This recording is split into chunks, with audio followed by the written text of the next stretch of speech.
મુકામે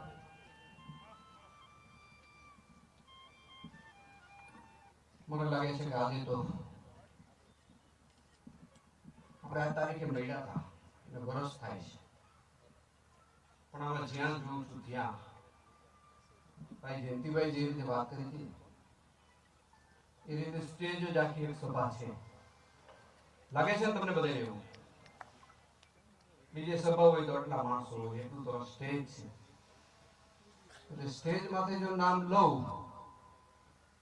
તો તમારું મારું કોઈનું ભેગું નહીં થાય.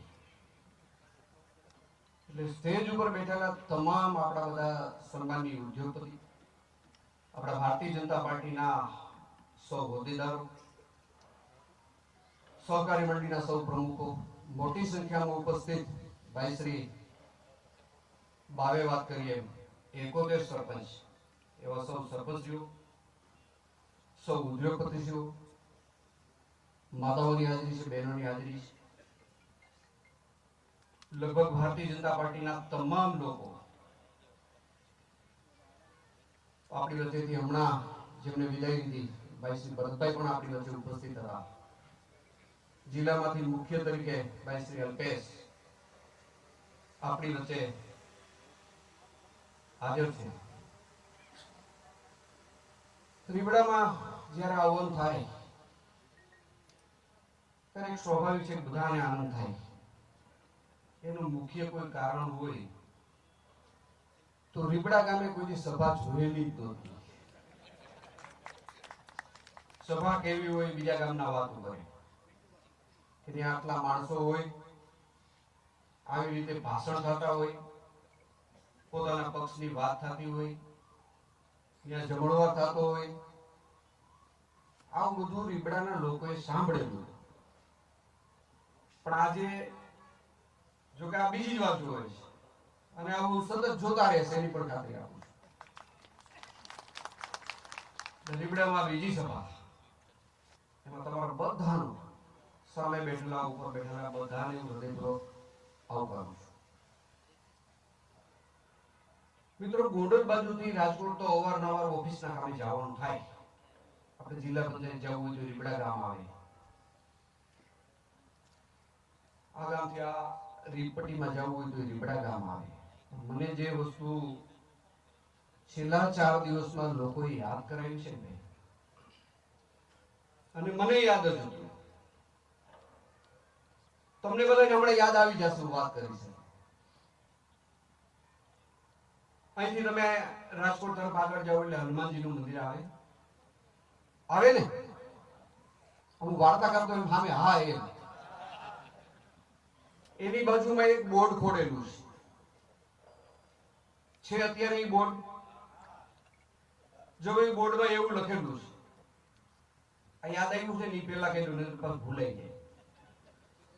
એ બોર્ડમાં એનો મતલબ એવો છે, એવું લખેલું છે કે આદરણીય નરેન્દ્રભાઈની સરકાર એટલે આપણી કેન્દ્રની સરકાર મહિલા અનામતનો જે કાયદો લેવા અને મહિલાઓને પૂરતું સ્થાન આપવું, આવો એ બોર્ડનો મતલબ છે. આપણી પાર્ટી, આપણી સરકાર આવો નિર્ણય કરીને આવી છે. હવે મારી ઘરે લગાડવું હોય તમે ઢોલ મુકામ બગાડો છો મને કહો. ગણેશના લગન હોય અને જામખંભાળી એમ કોઈ ઢોલ વગાડ્યું હાલે? કેના આંગણે સારું લાગે? ભાજપ નિર્ણયને વધારે, આતશબાજી કરે, સભાના રૂપમાં માણસો ભેગા થયા, બેનો મુખ્યત્વે રહે કે ભાઈ આપણને પૂરતું સ્થાન મળ્યું. હું પણ નરેન્દ્રભાઈનો આભાર માનું છું કે મારા ઘરમાં તો એ કાયદો આજથી 10 વર્ષ થઈ ગયા આવી ગયો છે. લગભગ 2 વર્ષમાં 3 વર્ષમાં મારા ઘરમાં 10 વર્ષ અમલને થઈ જશે. એટલે હું તો ખૂબ જ આભાર માનું છું. હવે એની નીચે એક ફોટો છે, હાથ જોડેલો ફોટો. અમુકનો સારો લાગે, અમુકનો ન લાગે, એવો એક ફોટો છે. અને ઉપરના ફોટાને આમ હાથ જોડતા હોય એવું આપણને લાગે છે. એટલે આ નિર્ણયને વધારે છે કે અમને બચાવજો એમ કે છે, એ મને ખબર નથી પડતી. એટલે મેં મોટું મને એવું રાખ્યું કે ખરેખર નિર્ણય ભારતીય જનતા પાર્ટીનો છે? આ લોકોને ભારતીય જનતા પાર્ટીની હારે સ્નાન કે સૂતક બે માંથી એકેય નથી. તો આ શા માટે અવળું મોટું હોર્ડિંગ 2-5 હજારનો ખર્ચો કરતા નથી કે એના શું કામ કરે? મારા માટે ખૂબ આશ્ચર્યની વાત હતી. પણ અંતે મેં કીધું ભાઈ હું સભામાં ચોખવટ મારા મનથી જે વિચારું છે એની ચોખવટ કરીશ કે ઉપરના આપણા જે ભારતીય જનતા પાર્ટીના વડીલો છે, એમાં જેપી નડ્ડા સાહેબ છે, પાટીલ સાહેબ છે, મોદી સાહેબ છે, અમિતભાઈ છે, એને વિનંતી કરવામાં આવે છે કે અમને બચાવજો, અમે ગોંડલ તાલુકામાં ભાજપમાં નથી, છતાંય અમે તમને વંદન કરી છે. આવો એનો મતલબ થાય છે. મારું માનવું છે. બોલવામાં તમારા મનમાં કઈ જુદો વિચાર આવે છે? મારે વિનંતી કરવી છે કે તમે આ રીતે અડખામણા થાવમાં તમારે જો કરવું હોય તો હું તમને એક આઈડિયા બતાવું. તમે પંજાવાળું એક બેનર લઈ આવો, એમાં સોનિયા માતાજીનો ફોટો લગાડો અને બે હાથ જોડેલા છે ને એમ નહીં, એક હાથમાં ધૂપેલિયું રાખો. તમે એની આરતી ઉતારો, પછી એને દંડવત પ્રણામ કરો. પણ એવું કામ તમારે ગોતવું પડશે.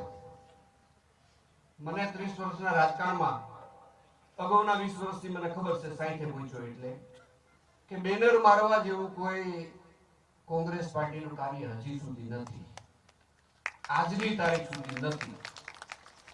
છતાંય આવી તમારો વિષય છે. એ કયું કામ તમારે ગોતવું એ તમે તમારી રીતે ગોતી લેજો. ફોટો તમારો રાખો એમાં મને વાંધો નથી. ઉપલા ફોટાને ધીરેથી ડેમેજ ન થાય એ રીતે હટાવી લેજો. બે હાથ જોડેલામાંથી એમાં એક હાથ છૂટો કરજો, એક હાથમાં ધૂપેલિયું રાખજો. ગામમાં નાનું મોટું મંદિર તો હોય જ. અને આ રીતે સોનિયાબેનની આરતી ઉતારતો ફોટો તમને સારો લાગશે. તમારા મોઢે તમે બોલેલા છો કે ગોંડલમાં હું ભાજપમાં નથી, મારી પાસે ક્લિપિંગ છે અને પૈસા એના માટે દુઃખી થાઉં છું.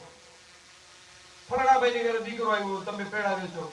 અરે ભાઈ એનું નામ લ્યો કે અમારા સંબંધી છે, અમારા સગા છે, મારો મિત્ર છે, ઘણા વર્ષે દીકરો આવ્યો અને પેડાવે છો. કાંઈ લેવા દેવા નથી. અરે આવું કરો, ઠીક છે, એવું તમારે વિચારવું છે વિચારવું. નહીતર હું તો છેલ્લે એમાંય સંતોષ માનું કે તમે કોંગ્રેસમાં હોવા છતાંય જ્ઞાની વફાદારી તમારામાં નથી. અમારી તો છે જ નહીં. આમાં કોંગ્રેસના મિત્રો કોઈ લગભગ દેખાતું તો નથી, પણ એને વિચારવા જેવી વાત છે કે આ વફાદારી કેની હારે છે. ભારતીય જનતા પાર્ટીને નિર્ણયને વધાવે છે. તાજનો દાખલો છે સામે. આજે અત્યારે ફોટો ઉભો છે. કોંગ્રેસમાં તમારો વિશ્વાસ નહીં કરે કે હવે તમે કંઈક બીજું ગોતો, એવું મારું સૂચન છે. ગોતવું જોઈએ કે ન ગોતવું જોઈએ? આમે કીધું એટલે થોડુંક આ મીડિયા વાળા મિત્રોને ભાઈ આ જરાક વિનંતી મારી, આને લેજો, આવું ન કરાય, ખોટું કહેવાય. મિત્રો કોઈ સંશોધનનો વિષય આવે, માનો કે આ વીજળી પેદા ક્યાંથી થઈ, તો એનો કોઈ વૈજ્ઞાનિક હોય. મોટર કારની શોધ ક્યાંથી થઈ,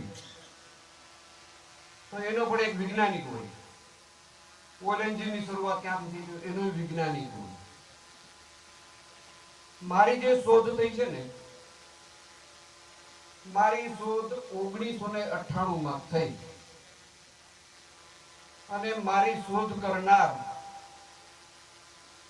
આપણે સૌ એને ખૂબ જ યાદ કરી છે, સ્વર્ગસ્થ કેશુભાઈ પટેલ.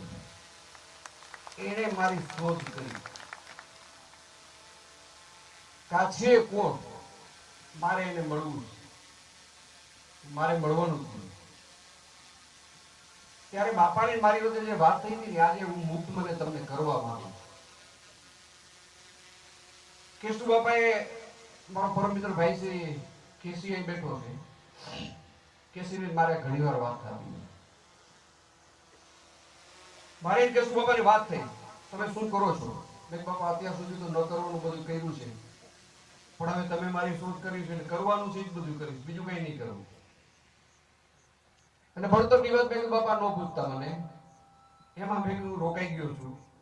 એટલે બાપાએ ભણતર વિશે જાતું કર્યું, કઈ ડિગ્રીની જરૂર નથી.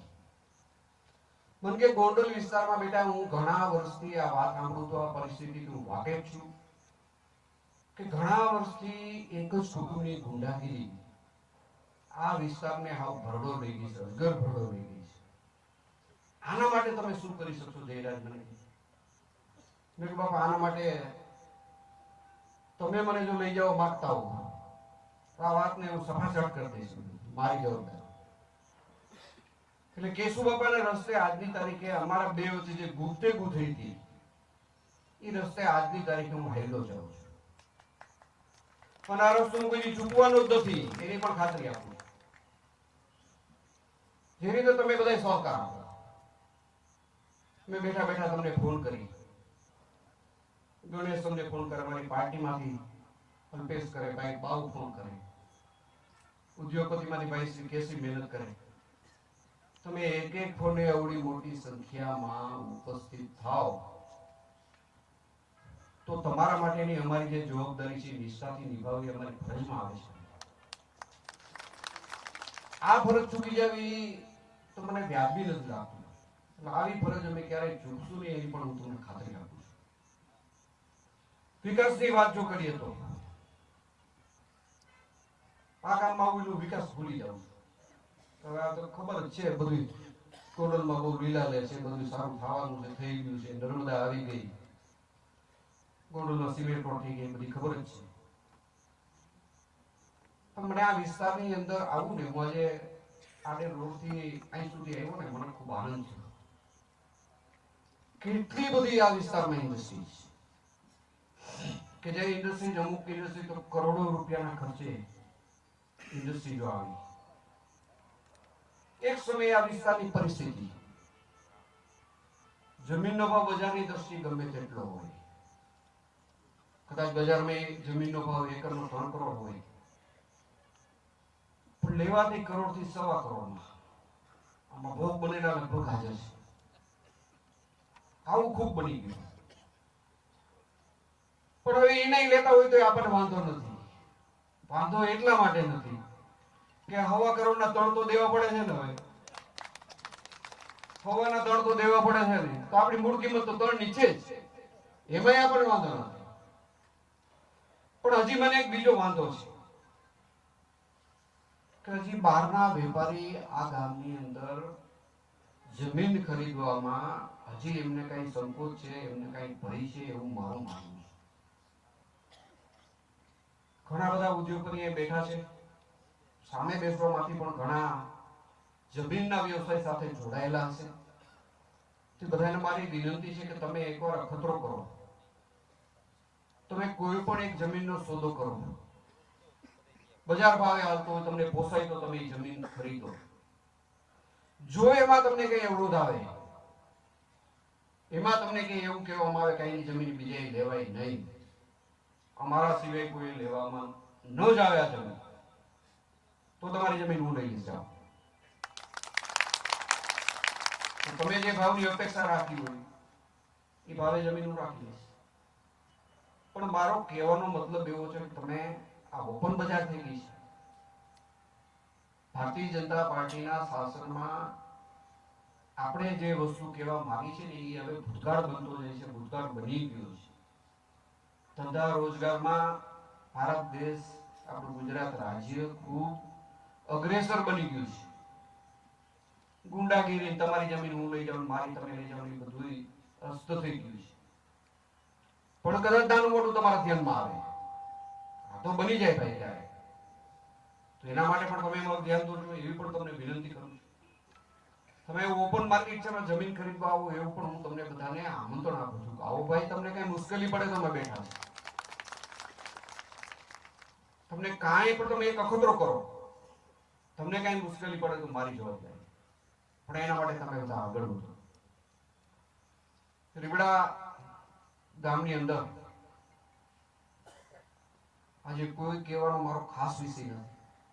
અમારા મિત્રોએ જે રીતે જહેમત ઉઠાવી છે, સતત છેલ્લા 15 દિવસથી આ બધું કરવામાં, આ બધો યશ જો કોઈ આપતો તો અમારા લેવા પટેલ સમાજની જે ટીમ છે, અમારા બધા મિત્રોને હું ખૂબ ખૂબ અભિનંદન પાઠવું છું. ખૂબ જ ધન્યવાદ આપું. તમે બધા સભા હજી આ બીજી જ જોઈ, પણ હવે કારીગર થઈ ગયા એવું લાગે છે. સભા બીજી જ જોઈ, પણ હવે ત્રીજીમાં કઈ ઘટે નહીં એવું મને લાગે છે. આજે કઈ ઘટતું તો નથી. તો આ ગામ પણ ખૂબ પ્રગતિ કરે, આ ગામના ખેડૂતોને પૂરતા પ્રમાણમાં ભાવ મળે, આ ગામમાં બધા સુખ શાંતિથી રહીએ, ખોટો કોઈ ચારો ન કરે. આપણી પાસે હવે એવો ટાઈમ નથી, ધંધા રોજગાર રડવાનો ટાઈમ છે. ખોટો કોઈ ચારો ન કરે તો આપણે નથી કરવો એમ. અને જો એને કરવો હોય તો આપણને એમાં કઈ ચોગડિયું જોતા નથી, આપણને એમાં કઈ વાંધો નથી. કાયદાનું કામ કાયદો કરશે. ભોજનનો સમય થઈ ગયો છે એટલા માટે વધુ વાત હું નથી કરતો, પણ બધાનો હૃદયપૂર્વક આભાર માનું છું કે તમે બધા જે રીતે રીબડા મુકામે, રીબડાની અંદર સભામાં અમને સહકાર આપીને અમને એક હૂંફ આપો છો, જે રીતે યુવાનોને માર્ગદર્શન આપો છો, જે રીતે ગામનો વિકાસ થયો છે, જે રીતે ઉદ્યોગપતિનો વિકાસ થયો છે, જે રીતે ખેડૂતોનો વિકાસ થયો છે, એ રીતે બધાને હું ખૂબ ખૂબ નવા વર્ષની શુભેચ્છા પાઠવું છું. ખૂબ આ ગામ પ્રગતિ કરે, તને મને ધને બધી રીતે આ ગામ પ્રગતિ કરે એવી શુભેચ્છા પાઠવું છું. આ ગામને જ્યાં જ્યાં મારી અને મારા પરિવારની જરૂર હોય કે વિના સંકોચે અમારું ધ્યાન દોરા, તમને બધાને મારું નમ્ર નિવેદન છે. તમને બધાને જ્યાં જરૂર હોય અમારું ધ્યાન દોરવા તમને બધાને ફરીથી મારું નમ્ર નિવેદન છે. આપણી અત્યારે મોટી સંખ્યામાં ઉપસ્થિતિ છે એટલે જમવામાં આપણી વ્યવસ્થા જળવાઈ જાય એ રીતે તમે બધા મિત્રો એક પરિવાર જેવો આજનો માહોલ છે તો બધા સહકાર આપજો. આપ સૌનો આભાર માની મારી વાત પૂરી કરું છું. નવા વર્ષથી આપ બધાને ખૂબ ખૂબ શુભેચ્છા. આપ સૌને નવું વર્ષ ખૂબ જ પડે એવી ભગવાનને પ્રાર્થના કરું છું. આપ સૌનો આધાર. ભારત માતા કી જય. વિશેષમાં ભાઈ નરેન્દ્રભાઈ મોદી ત્રીજી વાર દેશના વડાપ્રધાન બનવા જાય છે ત્યારે બધા ઊંચો હાથ કરીને ખાતરી આપો તમે આગળ વધો, અમે તમારી સાથે છીએ.